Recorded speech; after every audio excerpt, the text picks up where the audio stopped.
Тоа што имаме проблем со грците, например, во моментов, американците сакаат да не внесат во НАТО, сите сакаат, ние само треба да се држиме, да не попуштаме и ќе треба да влеземе.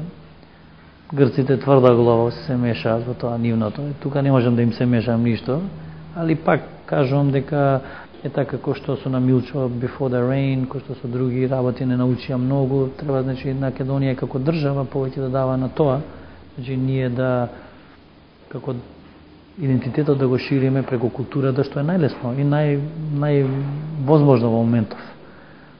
Проблемот го имаме и кој не влезат во НАТО, се уште ќе го имаме, си го имаме домашно проблемот со така етнички групи, си го имаме со комшиите, со сите, со примање, со црквата, што не признаваат, али ние си знаеме дека наше и дека си ја знаеме минатото, си ја знаеме иднината и не треба да ништо да страхуваме, идентитетот никогаш нема да го изгубиме. И едно треба да бидеме да работиме секој колку може.